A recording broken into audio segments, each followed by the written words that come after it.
who's as talented as me. Well, let's go through the history. He was at Duke for a year. His best teammates were Grayson Allen and Luke Kennard, so I agree. He comes into the league. He's on a team with D'Angelo Russell and Julius Randle. Okay, I agree. Now he's on the Pelicans and Zion, and he's still with Lonzo. He's more talented than Lonzo. I agree. There's a gap there. Oh, wait. You played with LeBron. The hell you doing, Brandon Ingram? I don't know if the cornrow's too tight. I don't know if there's something seeping into the headband. I don't know if you memory hold that year with the Lakers, but you played with LeBron. So I ask again, the hell you doing, Brandon Ingram? The hell you doing? That's all I've got. What are you doing, buddy? That's all I've got. Take a sip. That was great. I say kudos to the attempters out there, the believers, the dreamers, those who dare to think they can do something that everyone knows they can't do. And for Pelican center Steven Adams, dude's 6'11", 250 pounds, but in his head, he's doing a reverse handspring to get up after he falls down. He's not even close. He doesn't even leave the ground. There's no way he's going to pull this off. Steven Adams, I love you for trying. Steven Adams, he's NBA player here. He's Simone Biles up here. And for that, I say kudos to you, buddy. Wilds. That's great. Oh, but this is an all Pistons Pelicans. Four things first. Okay. Mason Plumlee here with everyone's favorite business decision. Oh, and the announcer's like, great move, great business. What business are you in? The business is stopping getting dunked on. It's the only business where not doing your job is applauded. It's just like having the real estate agent. You're looking at an apartment and the real estate agent just takes a rock, blammo, right through the window. Like, why are you doing that? Like, well, sometimes I like to do the opposite of what I'm supposed to do. It's a business decision. It's not. And I know you're saying, like, Wilds, you got to get out of the way. It's Zion Williamson. He's 6'11". He's 6'11", 250. Not Kevin Wilds out there. After, off for a week, coming back, trying to get his strength. Mason Plumlee. The old anti-business decision. I love it. That was fun, guys. On to Tom Brady now. Only the GOAT could write a script for how he wanted his first year in Tampa to go and then end it with a Super Bowl win and a wobbly boat ride. No surprise the Bucs want the same script next year. No surprise they want the same script writer, minus the Lombardi toss. Bucs GM Jason Light saying, quote, "We would love to have Tom play here as long as he wants to play." Hey, Brandon, you think the Bucs are making a mistake allowing Tom Brady to dictate his future, the thing New England never let him do? No, they're doing it the right way. This is what the Patriots were supposed to do, Nick. I mean, I talked about it earlier in the year. Let this man roll his way out of New England in a wheelchair if he have to, right? Bad ankles, bad knees. Man, players know when it's time to hang it up. Some guys hang on just a little too longer, but a good player like Tom Brady is going to be able to look at himself in the mirror and say, you know what? I don't want my legacy to be that I held on just a little too long where everybody was roasting me. You got Nick Wright on television, just talking about how bad I am. Nick, you've been trying to do it for 8 years. 8 years. So he knows. Eight's a stretch. But this is a situation, Nick, look, it worked out. He had one of his most efficient years ever, 40 touchdowns.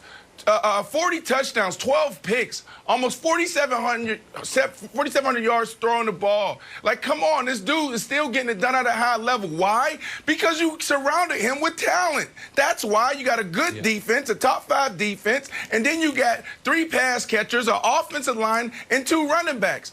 Bill Belichick should have did that. That's what should have happened. Well, and Brandon, this is, I think, less about Brady at 46 than it is Brady at 44 next year and keeping as much talent as possible around him. So, everybody get their Tom Selleck glasses because it's reverse mortgage time. The Bucs should absolutely let Brady dictate his future because it's not actually about the future. It's about next season. And if you don't know what a reverse mortgage is, it's like, you're in your golden years. It's like, hey, I'd like to have a little extra money. I'd like to be able to go travel to Europe. Never got to do that. I got this money in the house. I'm going to leave it to my kids. They've always been ungrateful. They're like, nope, we'll give you the money for the house, and then when you pass on, we'll take the house. That's what the Bucs need to do here. When Brady's done, they're going to be screwed anyway.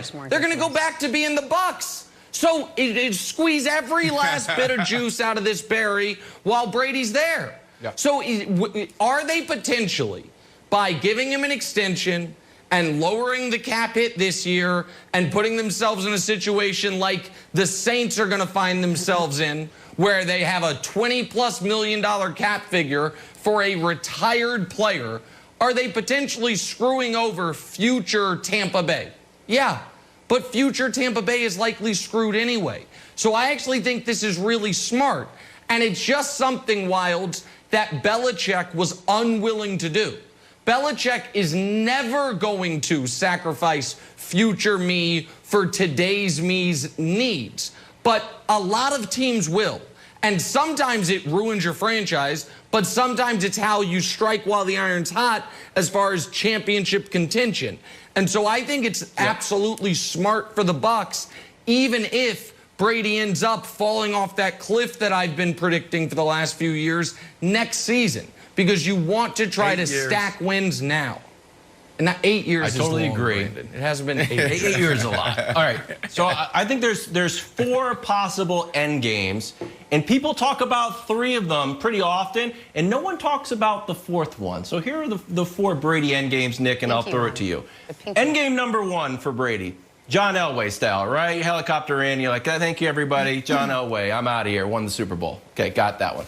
End game number 2, the Brett Favre end game. Like, wow, I thought you were washed, but now we're in the Jets and we're in the playoffs. And don't get me wrong, Brandon, I know the Jets are a great franchise, but it wasn't all Brett Favre. You're not quite the player you used to be, but you're always dangerous, can get to the playoffs, can make things happen. Endgame number 3 that everyone wants to kill old Bill Belichick about, that you push Tom Brady out, you plan for the future. They're not doing that. Endgame number 4, what I'm calling, Nick, the LeBron endgame. Maybe Tom Brady has another destination in mind. It's not out of the realm of possibility, and nobody talks about it. Maybe he's not long for Tampa Bay. Maybe Tampa Bay will get to a point where you look around like, all right, we need to plan. And Tom Brady's like, all right, hey, it's Tom Brady here. Anybody got a lot of cap space, some good wide receivers, need some veteran leadership? So I think the Bucs are playing this perfectly, but I think there is a greater than 0 chance that Tom Brady doesn't retire a Buck. Well, and they're trying to move that down to 0, because an extension here would make that a 0% chance, because Brandon Wild's point is, as his current contract, he's a free agent after this year. And so in theory, he could go wherever he wanted to go. And I think the Bucs, when they signed Brady, I think they felt, listen, we're signing him for 2020. 2021 is the tax we're going to have to pay on that. But because he played so well at the end of the year and they won the damn Super Bowl, even if he wasn't brilliant in the playoff run, now they're like, okay, we want to make sure we have him and the pieces around him in 2021. And if the tax we have to pay is a bad contract in 2022, we'll pay that tax. And I think that's smart. I think that is absolutely what they should do, Brandon. I think it's brilliant. I think they're looking at the opportunity. They're looking at the division, saying there's no Drew Brees, possibly. I mean, I felt like the dude was going to retire a couple of weeks ago. That hasn't happened yet. But if you take your Drew Brees out, then you can own that division. And you're looking at this team and how it's set up. You're built to win now. You have the cap space to bring back a couple of those guys on the defensive side, and you have the offense. You got a young offensive line who probably is going to be the best offensive line in football next year. Tom Brady, and I'll say it, and I'll continue to say it,